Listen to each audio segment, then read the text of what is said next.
welcoming you to a life of awareness. The Presence Project is excited for you to join us for today's podcast with your host, Paul Kerzner.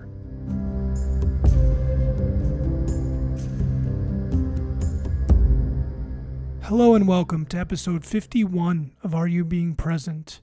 My name is Paul Kerzner. I want to welcome you to the present moment. I want to welcome you to the here and now. And I want to thank you wholeheartedly, sincerely, and deeply for joining me in this amazing present moment. The title and topic for today's podcast is Talking with Yourself in the Present Moment.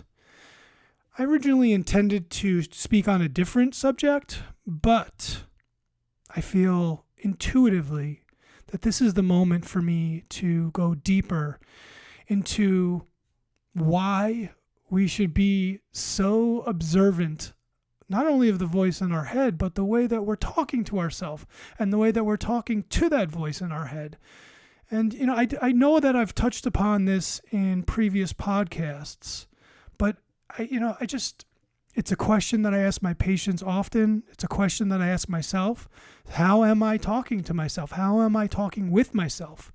And that all happens with presence. It all happens in the present moment. This is a really vital step here of finding peace, because the way you talk with yourself, the way you talk to yourself is really the arbiter of how things unfold in your outer reality, in your life. I think before I start going a little deeper into that and start providing some suggestions, I'll just reflect personally why this is such a subject that's so touching to my own reality.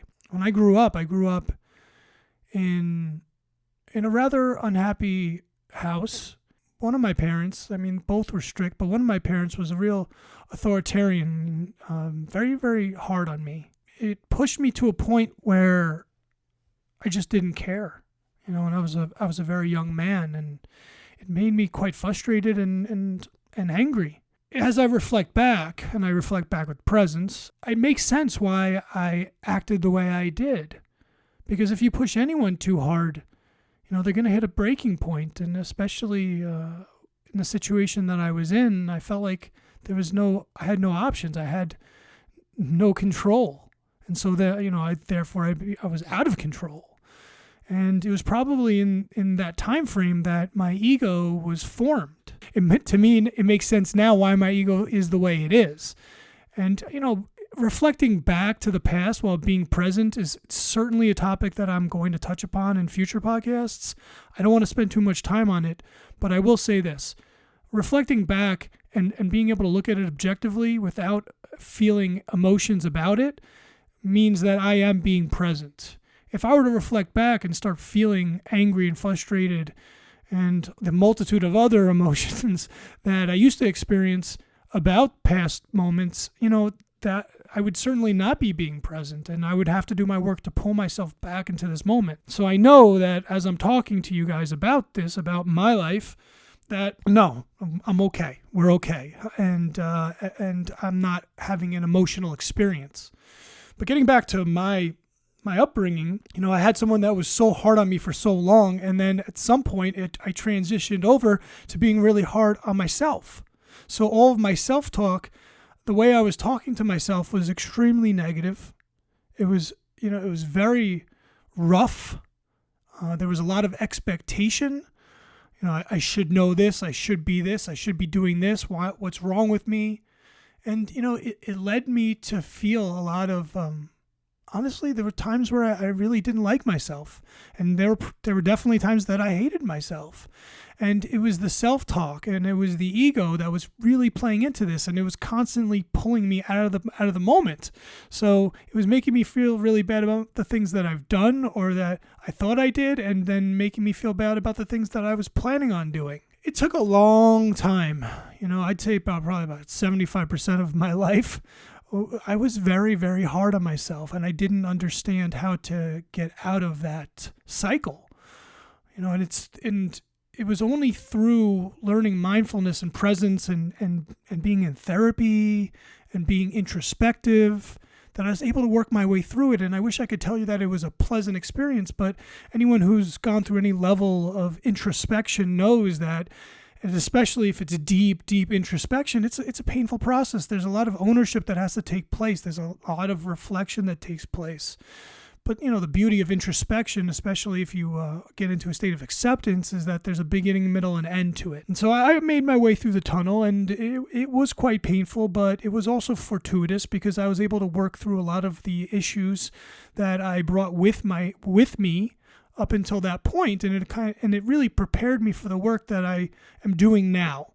So I could definitely be grateful and understanding and accepting of that experience. But if you talk to me while I was going through introspection, yeah, I don't know if I would have been so happy about it. And I really might have been questioning why I was doing it and why I felt like I had to do it. But I could tell you, being done with it, I feel really good about it. And I suggest that, people at least explore what introspection is. So getting back to, the conversations that we have with ourselves, this is really important because, if you're not being mindful of the way you're talking to yourself, you're going to create and manifest unwanted situations all the time.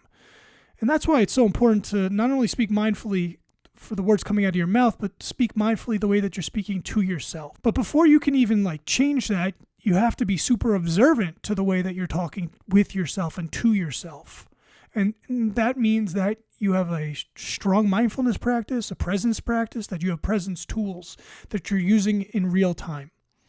And this is a process. This is not something that I just woke up one day and I changed the way I was talking to myself. In the beginning, it was quite startling for me to see the way that I was treating myself, and then to start understanding why, but then to look at how it was making me feel, and then subsequently start to work on changing that. I don't want to paint this picture that this is an easy transition. What I'm trying to convey is that this is an important transition. It is, in my opinion, a quintessential transition so that you can feel, so that I can feel the way that I want to feel, which is at peace, which is feeling good, which is being able to be into a state of acceptance and understanding. And I can't get to that place if I'm having a very negative, rough, rigid conversation with myself, where I have expectations of myself that are unreasonable. And so that's a great point to kind of look at, is are the things that you're telling yourself reasonable or unreasonable? And more often than not, especially if you're allowing your ego to fuel that fire, to stoke the flames, that conversation is going to be really destructive, because the ego, of course, it's not there to make you feel good about yourself. It's there, and it's usually rather negative, and it's taking you out of the moment. And whether it's putting you into the past or the future, doesn't matter. The ego is self-serving, and it's so tricky. That ego is so tricky. That ego is so tricky that it will use the tone of your voice in your head to make you think it's you, but you're the one listening to it. So what do we do? And I'm kind of going off on a few different tangents because I'm also addressing the ego, because the ego is another conversation that's happening within you, within your head. So we converse with ourselves and we converse with the ego, and we treat the ego with compassion. So we address it lovingly because it's a part of us. We understand what it's trying to do. It's in some way, it's trying to protect us, but it's doing it in a very negative way, and it's making us think things that aren't true. So we engage it like we engage ourselves. And we do this through compassion, understanding, love, and acceptance. The same ways that we talk to ourselves. We talk to ourselves empathetically. We talk to ourselves with understanding and compassion and acceptance. All of these things, so that we can feel good about our lives. Because you're never going to get from a negative place. You're never going to be able to use a negative motivator to get to a positive place. It just doesn't work. Negative motivators only breed more negativity. So you can't be really hard on yourself thinking that you're going to figure it out and feel really good about yourself. It's a cycle. It's an endless cycle. And so what I'm trying to do is give you the tools and address a topic so that you can break the cycle.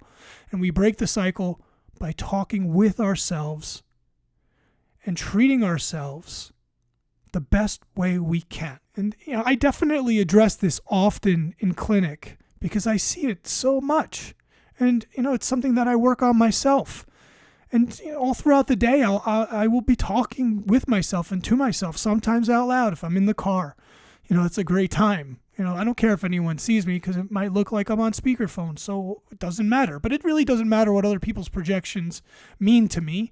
It really only matters how I'm feeling about myself and for me to also look at if I'm projecting. So let's set that aside. It's a matter of how you feel about the tools you're using in real time, and this is a tool. This is a presence tool. How are you talking with yourself? How are you talking to yourself? Look at it. Don't be hard on yourself. It's okay. You're going to figure it out.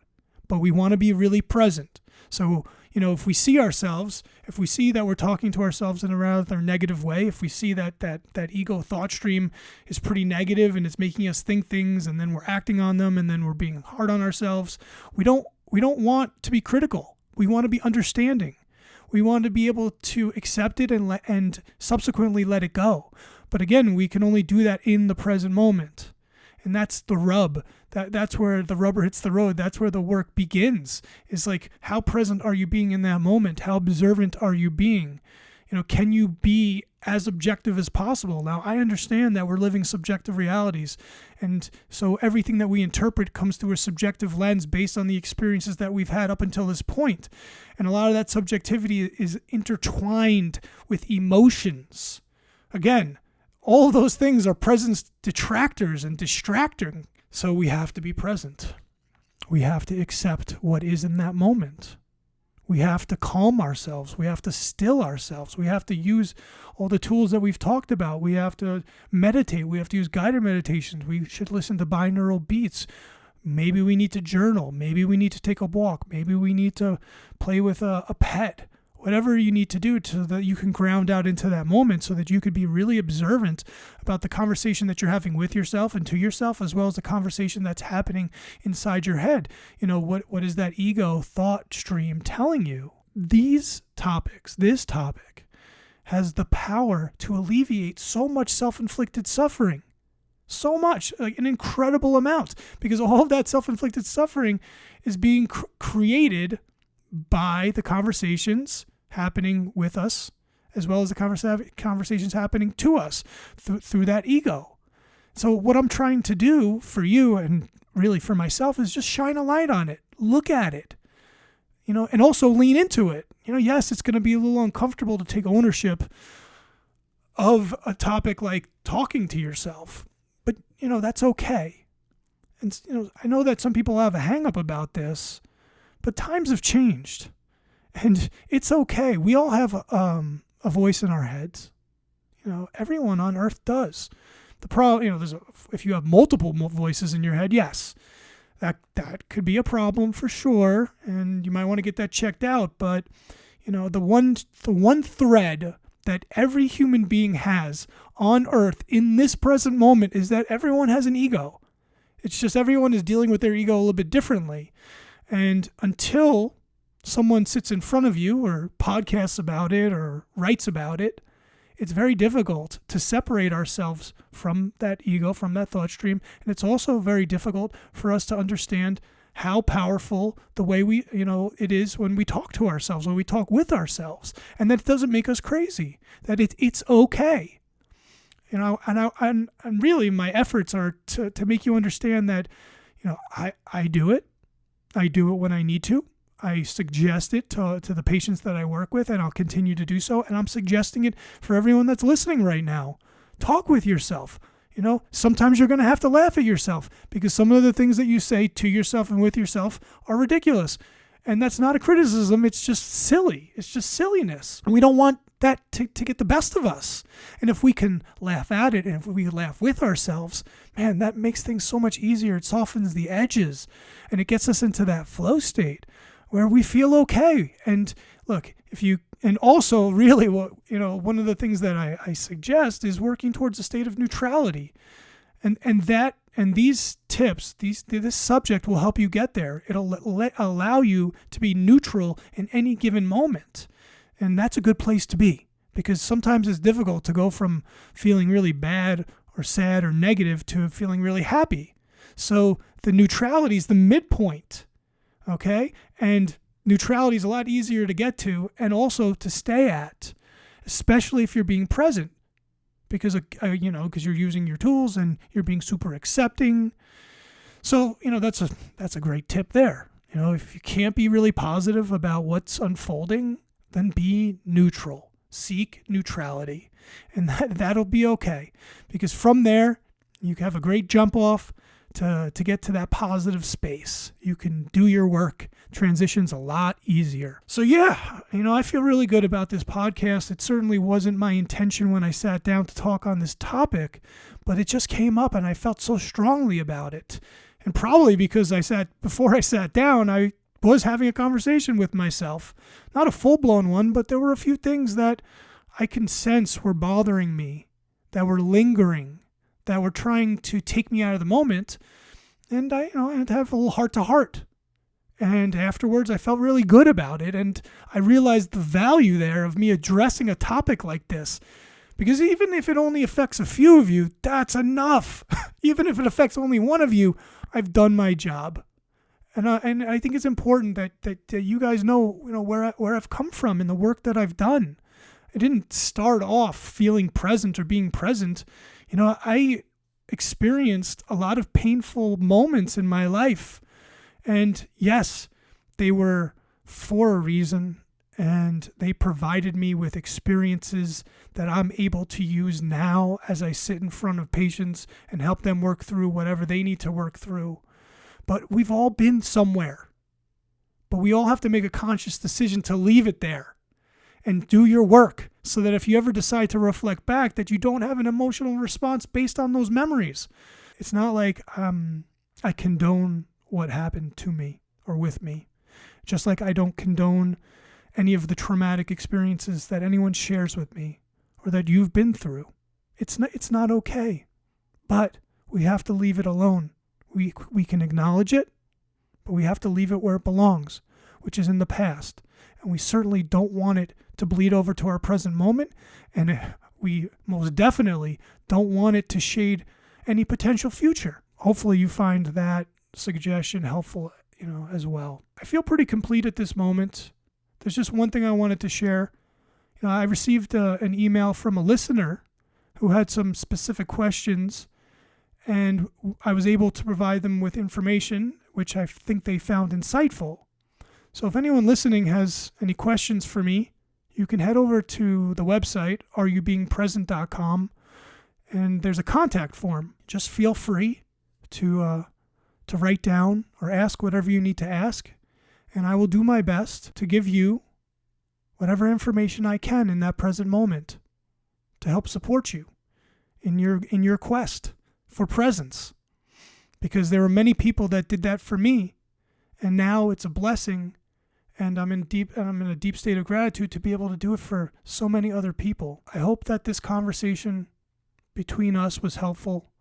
I hope that you're able to look at the conversations that you're having with yourself and to yourself and reframe them and make them positive. And if you can't make them positive, at least be neutral.